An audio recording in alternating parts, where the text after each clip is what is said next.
4 grams kapalit ng buhay ng isang tao.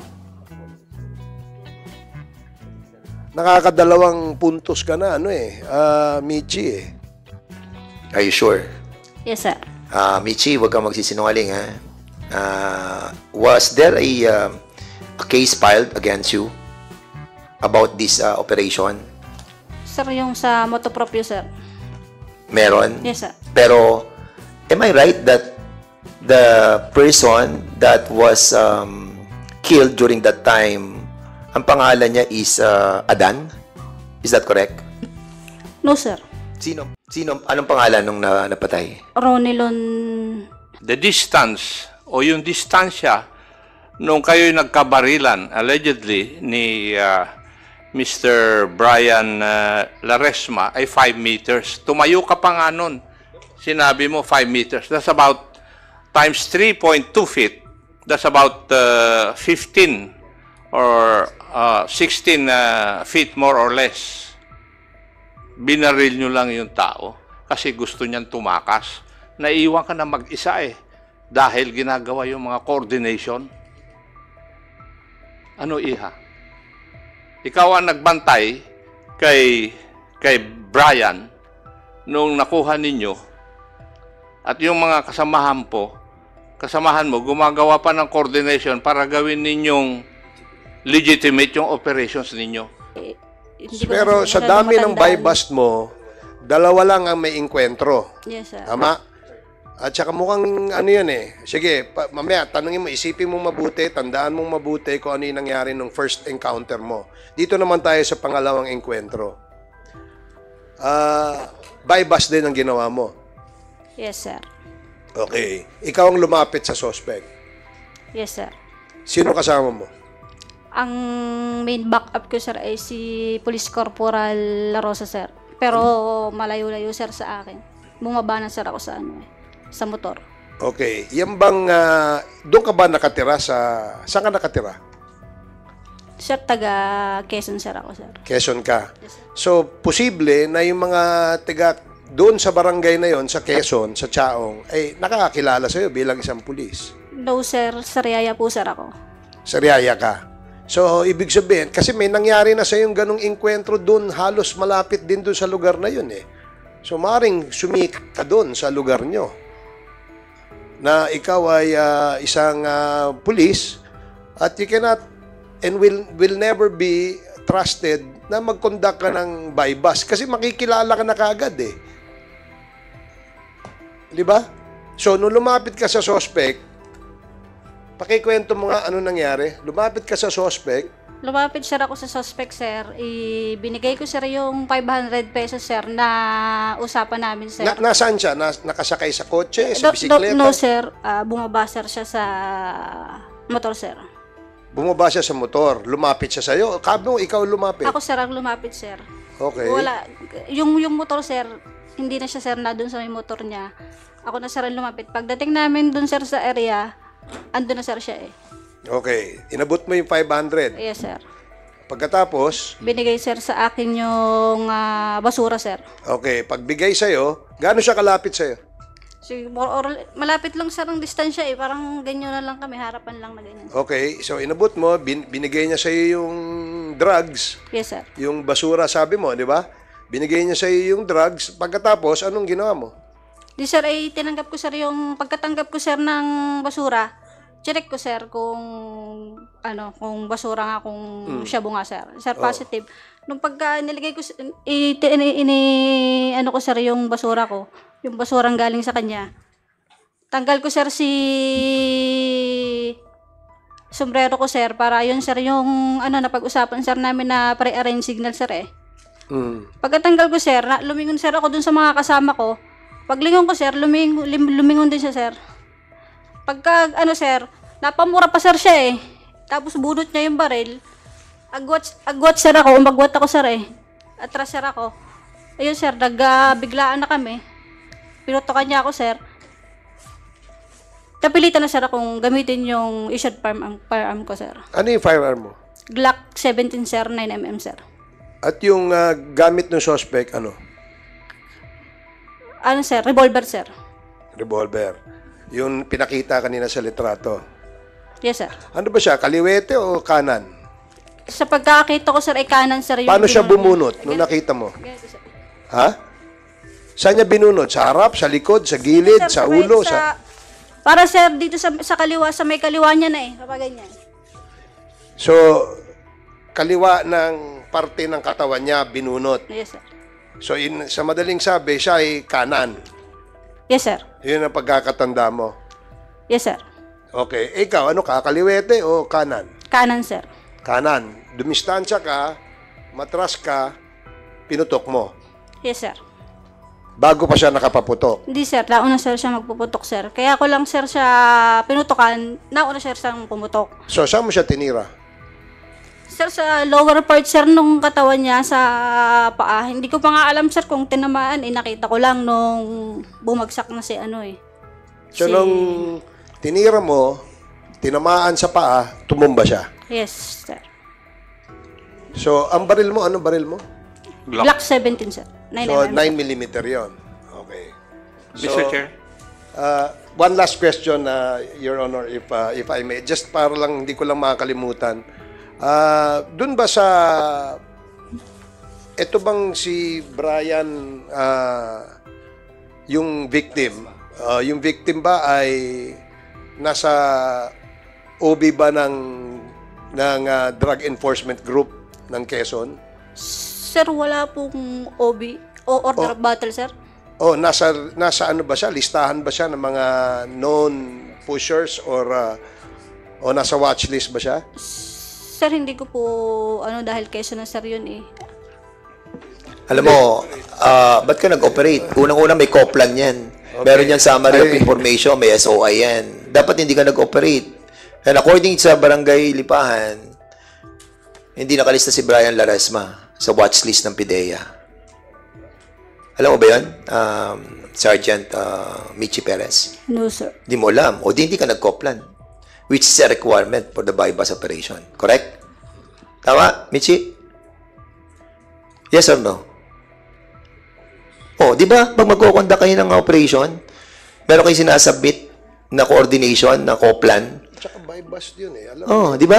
Meron? Coordination lang, sir, tsaka pre-operational procedure, Correct. sir. Oo, saka SOI.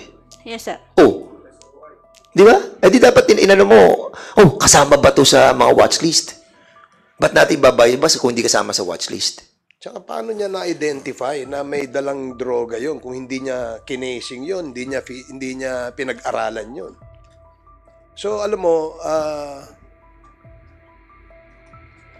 bata ka pa para makalimot ka sa mga pangyayari. Alam mo yung mga ganyan, may barel, unang pumutok, kumita na yan eh. Alam din ng mga superiors mo, alam ni Captain, ano ba to, alam mo rin yan, Cap eh. Diba? Kaya nagbibigay ng masamang imahe ang ating organisasyon ng Philippine National Police because of incidents kagaya ng ganito. Eh wala naman siya sa listahan ng drug watch list. Wala naman siyang previous records na siya ay gumagamit o nakapagbenta. Eventually, nagkaroon ka ng operation. Sinabi mo na drug bust o buy bust ito. Alam ba ni Captain Macaraig yan? Yes, sir. Yes po, sir. So, alam mo na wala sa watch list si victim, si Laresma. From the source lang po, sir, sa asset. Saan? Sa Alpha, sir. Ang nakuhang kuwan po, sir, yung information po. Oh, pero pagka buy bust, may pre-ops yan, di ba? Yes, Your Honor. Okay, yung pre-ops ba, basihan mo yung information galing sa asset? Doon lang po sa asset. Matagal ka na bang pulis, Captain Macaray? Yes, Your Honor. Oh. Police Master Sergeant po. Master Sergeant. Oh, well, promoted ka na. Pinromote ka kaagad ni Congressman Dan Fernandez. Ang punto ko dito, Mr. Chair, Your Honors, is that yung mga drug suspects, yung mga nasa watch list, yung mga kinokondakan ng buy bust operation, may mga previous records yan. Di ba? Yes, sir. Okay. Dahil kung may mga previous records yan, alam mo na posibleng may laman yan.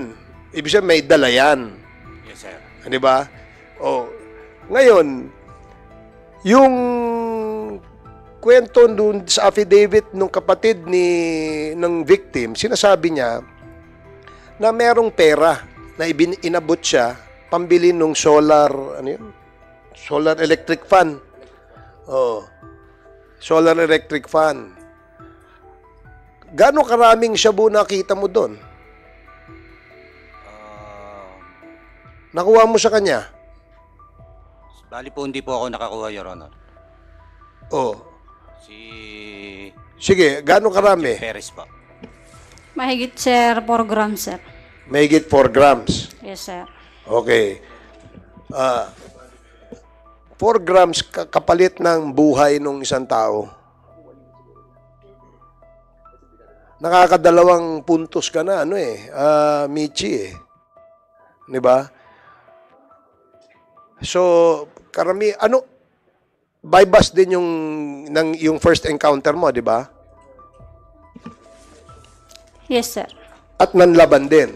Yes, sir.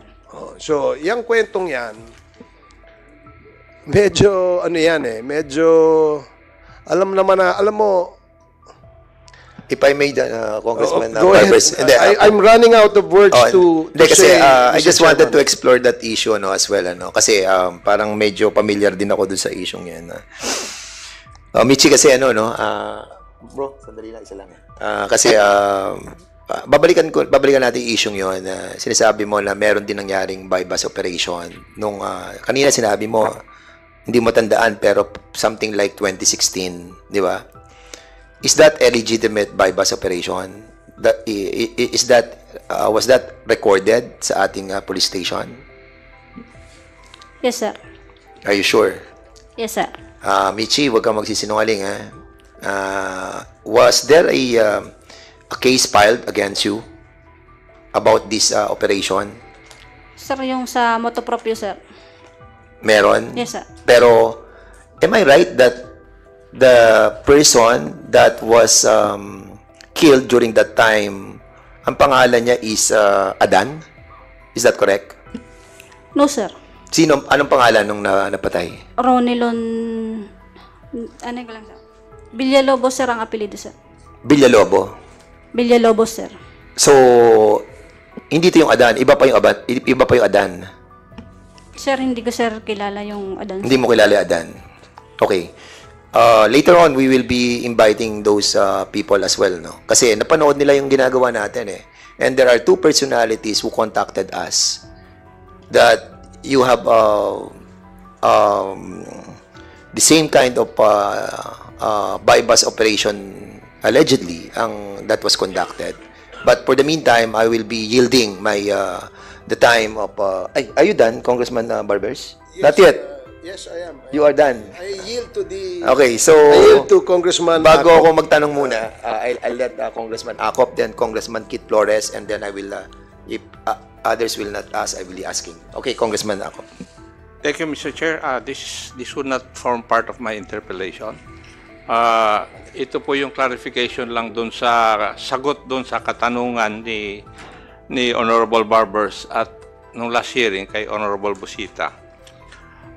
Sergeant Perez, if you remember dun sa last hearing, nung ako ang nagtanong at si Honorable Busita nagtanong sa iyo, the distance o yung distansya nung kayo'y nagkabarilan, allegedly, ni Mr. Brian Laresma ay 5 meters. Tumayo ka pa nga nun. Sinabi mo 5 meters. That's about times 3.2 feet. That's about 15 or 16 feet more or less. Di ba? Ang tanong ko ngayon sa iyo, at what point in time kayo nagbarilan? Kasi sagot mo kay Honorable Busita noon is na complete o natapos yung bypass operation. Ngayon, ang sagot mo kay Honorable Barbers, na-complete yung kwan, tapos nagkabayaran. At that point in time, nakita mo, bumunot si Brian, and then umatras ka. Ang ibig mo bang sabihin, umatras ka ng 15 feet? Bago ka nabaril ni Brian? Alam mo, nagsisinungaling ka eh. Nag-aantay lang ako ng isang member dito para makumpleto. Para sa totoo lang, mag-antay ka hanggang mamaya. Nagsisinungaling ka eh. Kaya paano mo may papaliwanag yung ganun? Nagbayaran kayo, kinuha mo yung pera ni Brian, tapos nakita mo na bumunot, umatras ka ng 15 feet, tapos pumutok yung si Brian ng 2 beses, tapos gumanti ka. Imposible eh. Iha? Paano kang maka-atras ng 15 feet kaagad? Ikaw na mismo ang nag-demonstra nung last hearing dito eh. Tinanong ko ano ang distansya. Sabi mo, more or less 5 meters. Minonstra mo pa. Di ba? Natatanda mo yun? Yes, Your Honor. Yes. At alam mo ba yung distance na 15 feet? Kung hindi ka pumuputok regularly, tatamaan mo sa gusto mong patamaan yung target? O tsamba lang yun, kung totoong nangyari? Sir, pumuputok po ako, sir. Sabi mo, once a month, pumuputok ka last time. Pero sir, ano po? Yun na nga, hindi ba tinanong ko rin yung tanong na yan sa'yo last time, Iha eh. Kaya ako nagtatanong na magaganon dahil mayroon gusto akong i-establish. Iha, 14 years ka lang sa serbisyo. Ako mahigit 30 taon. Para doon sa kwan mo, istorya mo. Narinig ko na yan ng hindi lang 100 beses. Istorya na ganyan. Para sabihin ko sa iyo ang totoo, Iha, iba ang istorya na nangyari. And I will ask your officers kung ano talaga yung tunay na nangyari. Wala namang putukan na nangyari eh. Binaril nyo lang yung tao kasi gusto niyan tumakas. Naiiwan ka na mag-isa eh dahil ginagawa yung mga coordination. Ano, Iha? Ikaw ang nagbantay kay Brian nung nakuha ninyo at yung mga kasamahan mo gumagawa pa ng coordination para gawin ninyong legitimate yung operations ninyo. Dahil antimano, hindi legitimate yung operations ninyo eh. Ikaw naman, Iha. Thank you, Mr. Chair. My turn daw, sabi ni Chairman. After Okay, Chairman. I sit now as the chair of the committee. As previously stated by the chair, Congressman Keith Flores, you're recognized. Thank you, Mr. Chair. Sergeant Perez, when you were with yung na-encuentro mo, ano ang suit mo that time? Civilian clothes, sir. Civilian clothes. May jacket ka ba? Wala. Wala po, sir. Walang jacket. Where did you place your firearm? Sa bag, sir. Sa bag. So, pinutokan ka, bumunot ka pa from your bag and was able to fire back. Tama? Yes, sir. So, kinuha mo pa from your bag ang baril mo? Yes, sir. Yung bag ko, sir, bukas na, sir. Yun. Bukas na. Okay. Ang bag mo, nasa harap mo, nasa side mo, ano? Nasa harap ko, sir. Nasa harap mo. Okay. Ilang beses siya pumutok sa'yo? 2, sir. Twice. And twice, you moved back, retrieved your gun from your bag, and fired back. And tinamaan mo siya. Yes, sir. Okay. Ang distance mo from yung namatay and from yourself is ilan? How far were you from, ano? More or less, sir, 5 meters, sir. Yung estimated ko lang, sir. Hindi ko na, Estimated sir, lang. masyado kung sigurado, Okay, sir, but sa mga layo. sabi mo rin kanina, kaabot niya lang yung basura sa'yo, di ba? Yes, sir. So that's arm's length. Sir, yung nung pagkaabot niya, sir, tumakbo naman sir siya eh. Hindi naman sir yung pinutukan agad ako na Okay. So tumakbo pa. Away from you or going towards you? away from me, sir. Away from you. So he had his back turned against you. Nakatalikod. No, sir. Yung Paano? Okay? yung patakbo, sir, na putok eh. Patakbo. Yes, Yung sir. parang sa pelikula. Yung tumatakbo away and firing the gun. Right? Yes, Tama? So, okay. The suspect was running away, firing a gun, and gave you sufficient time to get your firearm from your bag, shoot back, and hit a moving target. Correct? Yes, sir. Tama.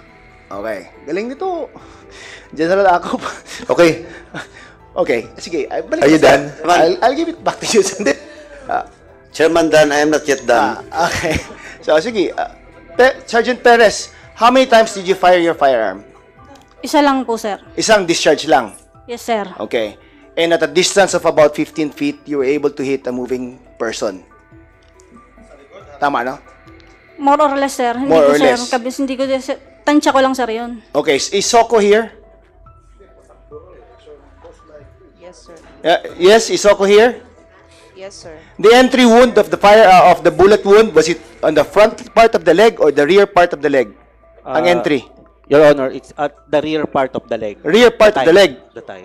So rear part of the leg meaning the person had his back against the person who fired the firearm. Yes, correct? Yes, Your Honor. So nakatalikod. Yes, sir.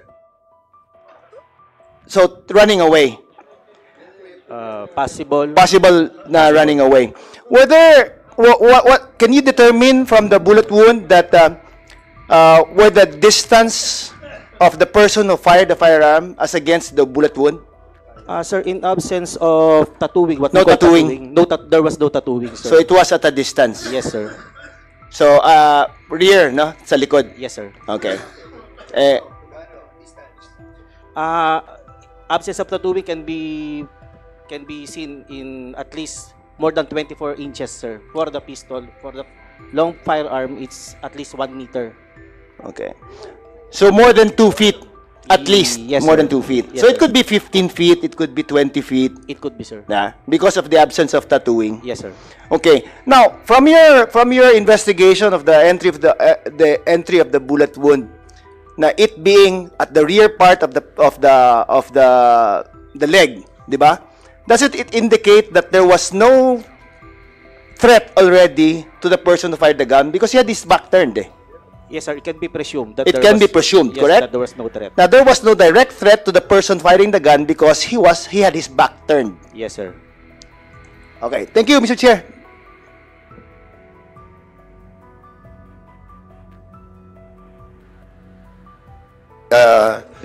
Congressman, I'll be asking question if Congressman Paduano will not stop talking to my secretary. So, Hindi, problema kasi, Mr. Chairman, we have to produce the quorum kasi, Mr. Chairman, during the previous hearing, now, it was again confirmed. Inisa-isa ko na to si Sergeant Perez na to pati yung distance and everything. Now, may post-mortem na from the NBI. Malinaw na, Mr. Chairman, na yung pagbaril, nasa likod. Nasa likod yung entry sa thigh. Malinaw yan, Mr. Chairman, na itong Perez nagsisinungaling from the very start. Now, yung iba pa mga operatives, nandito ba? Ako, I'll not anymore ask Perez. Kasi, yung teorya ni Chairman Akop, mukhang yun. Anong nangyari dito? yeah. Yung iba pang mga mga kasama ni Perez, nandito ba? Okay, Pai. Before we call them, Congressman Paduano, can I ask some question? The chairman will be asking. Sa kay Perez. Sige po. Public before yung tatlo, no? Okay. Kasi, Michi, I was able to read your judicial affidavit, no? Alam mo, kaya kami medyo seryoso dito na pinag-aaralan namin yung mga kaso kasi may buhay na nawala. And what we trying to find out kung merong violation yung ating mga PNP personnel, no? When they conducted this bypass operation. And we are collating all the evidences pertaining to this subject para at least, di ba, maging fair tayo sa ating mga mamayan. So ngayon, Michi, according sa affidavit mo, nakasakay kayo dun sa green car. Is this correct? Your Honor, sa motor po ako nakasakay. Nakasakay ka sa motor. Pero ilan ang sasakyan na ginamit nyo sa operation? Bali, sir, isang motor at isang kotse, sir. At yun yung green car. Yes, sir. Anong ang pangalan ng sasakyang yon? Yung green? Toyota Vios, sir. Wala kayong kasamang ibang sasakyan na sumusunod sa inyo? Wala? Wala po, sir. Walang maroon car na nakasunod sa inyo? Wala? Wala po, sir. Wala. Under oath ka, Michi, ha? So, doon sa green car na sinasabi mo, ang sino nagmamaneho nito? Sa green car, yung sasakyan na ginamit sa operation, sino nagmamaneho? Si Police Staff Sergeant Karandang, sir. Si Sergeant Karandang. Which andito si Sergeant Karandang, di ba? At sa kalapit ni Karandang, sino nakaupo? Si PMSG, yung team leader, sir, PMSG Macaraig, sir. Si Juan Macaraig. Will you confirm this, Juan Macaraig, Sergeant Macaraig, na ikaw nakaupo doon sa green car? Yes, sir. Green car, ha? Diyan, Macaraig, ha? Okay. So, sino nasa likod ng green car? Macaraig, ikaw nga na doon sa upuan sa harapan, eh. Sino nasa likod? Kasama ko po ay, ang driver po, sorry. Ang media po. Media representative po. Media representative. Sino-sino pa? Patrolman Carpi po. Saka sino pa? Ang barangay official po. Barangay official. Ano pangalan ng barangay official? Konsehal Dante Magpantay, Your Honor. Dante Magpantay, ang barangay official. Anong oras nyo kasama? Nung lumakad kayo, alas 7. According sa affidavit, alas 7, diba? Correct? Yes, sir. Correct, alas 7. So, okay, alas 7 na nakalagay dito sa judicial affidavit ninyo, Michi. Michi, will you confirm this? Na yun ang nakasakay sa green car? Yes, sir. So, nandun si Macaraig, nasa kanan ni Karandang, si Carpio nasa likod, at si Dante Magbantay na konsihal nandun, at ang representative ng media andun din. Is that correct? Yes, sir. Okay. I will show you a affidavit signed by Konsihal Dante Magpantay na administering officer nito ay si Lieutenant Colonel Romel de Guzman Sobrido. Kilala nyo ba si Colonel Sobrido? Yes, sir. Kilala nyo. Okay. At dito, sinasabi ni Dante Magpantay, Konsehal Dante Magpantay, okay? Kinakwento niya dito sa kanya affidavit kung ano nangyari. Ganito po iyon. Ako po ay nakaupo sa balkonahin ng aming bahay sa Sitio Bulihan, Barangay Lipahan, San Juan, Batangas. Nang ang oras ay humigit kumulang na alas 8 ng gabi, ay dumating ang isang barangay pulis na si Jaen at ang sabi sa akin ay tinawagan daw siya ni Kapitan Romel Magsino upang ako ay sunduin at ang sabi sa akin ay pumunta daw ako sa may tulay ng Lipahan. Pichi, alas 8 siya. Pinasundo ni Kapitan para pumunta doon sa bridge ng Lipahan. Ngayon, sinasabi ni Macarait, nandun sila sa sasakyan ninyo. Alas 7 pa lamang. And prior to that, sa judicial affidavit mo, 4:30 p.m. pa lang, magkasama na kayo. So ngayon, will you deny the affidavit that was administered by Colonel Sobrido and at the same time executed by Consular Magpantay? Alin ang totoo dito sa dalawang to? Yung affidavit ni Magpantay o yung judicial affidavit mo? Sir, sorry sir, wala po akong knowledge para mag-comment sir doon sa huling affidavit po ni Konsehal Dante Magpantay, sir. Okay, ang sabi ni Konsehal Magpantay, alas 8 siya ng gabi, pumunta doon sa bridge. Ang sabi mo naman, dito sa judicial affidavit mo, 4:30 pa lang, magkasama na kayo. Or before 4:30, magkasama na kayo. And I will show you something, Mitzi, saka Sergeant Makaraig, ano? Yung sinasakyan yung sasakyan na kulay berde na sinasabi mo, Sergeant Makaraig, no? Pakita natin dito sa video kung anong oras siya pumunta doon sa bridge. Para makita natin kung talagang alas 7 ba kayo or 4:28 pa lamang andun na kayo. Then, sige, pakita natin. Ayan, makita nyo, 2024 ng 28, 16:28. Stop. Stop. Balik nyo.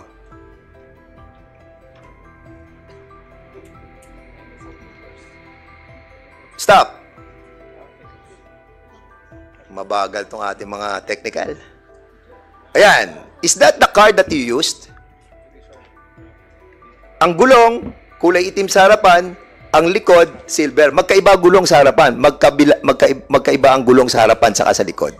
Is that the car that you use? Makaraig? Yes, Your Honor. Yes. At nakita mo kung anong oras dumaan papunta sa 4:28 p.m. At sinasabi nyo, nakasakay na dyan si Dante Magpantay. Pero according sa kanya affidavit, alas 8 ng gabi siya pumunta. Your Honor, nag-conduct pa po diyan ng surveillance yung mga tropa, sir, bago sila... Nag-conduct pa ng surveillance? Yes, sir. So, nagsisinungaling si Konsehal Magpantay? Hindi pa po siya kasama nung time na yan, Your Honor. Ano? Hindi pa po siya kasama. So, hindi nyo pa kasama? Judicial affidavit nyo, sinabi nyo kasama na. Gusto mo basahin ko? Ito. Page 3. Sino naman ang sakay na sinasabi mong sasakyan? Sergeant Relly Carandang, nagmamaneho ng Toyota Vios, kulay berde, na walang plaka, at nakasakay sa unahang upuan, si Sergeant Juan Makaraig, habang si Patrolman Carpio Edgardo Rodelas, Media Representative at Barangay Councilor Dante Magpantay ay nakaupo sa huliang parte ng sasakyan. Ayan. Sinabi nyo sa judicial affidavit ninyo eh. Oh now, anong, ang nagsisinungaling dito ay si Dante Magpantay, in other words. Anyway, you have to be truthful, again. Tanong ko kay, Sergeant Jefferson Trinidad. Andiyan pa si Sergeant Jefferson Trinidad. Can you kindly sit here? Wala na upuan dito. Dito ka sa, Please, si Sergeant Jefferson Trinidad. Yes, naka-out na yan. Nag-out ka na ba, Sergeant? Can you kindly sit here?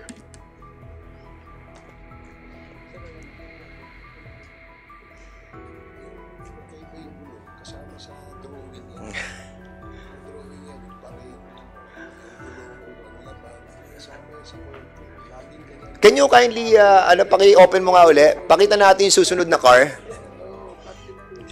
Sige. Ito yung susunod na car. Stop. Kilala niyo yung car na yan? Sergeant Makaraig? Sergeant Michi Perez? No, Your Honor. Hindi niyo alam yung car na yan? Are you sure? Colonel Lintang, kilala mo yung sasakyan na yan? Don't lie.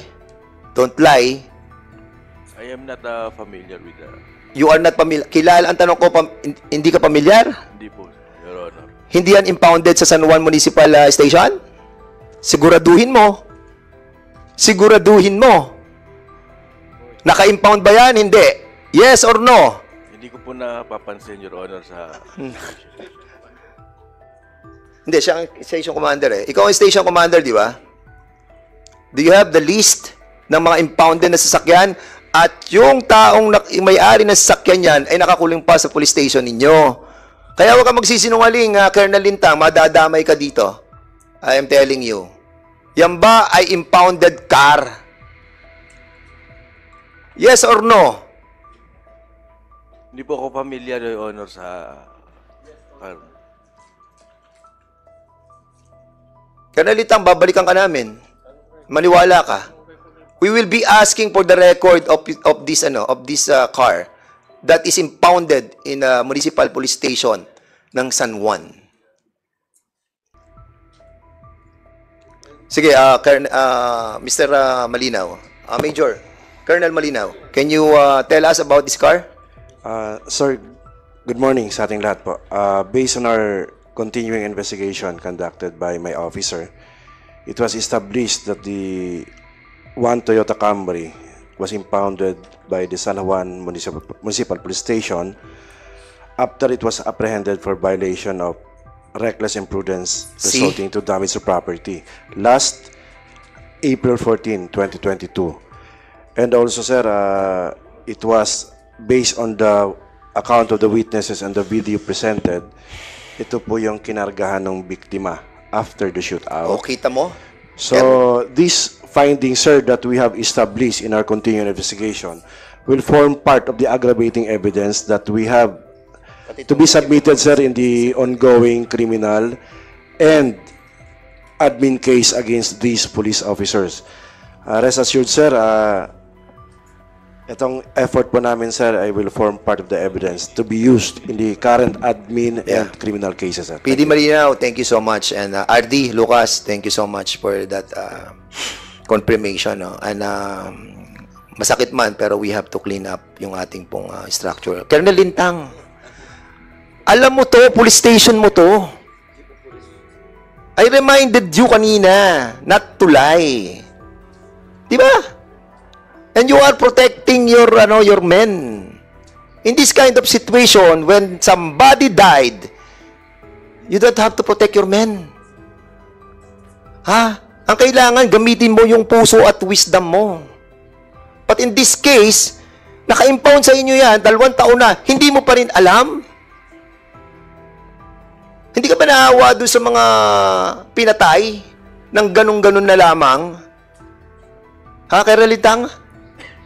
Your Honor, marami po kasi naka-impound sa... Later, Colonel Lintang.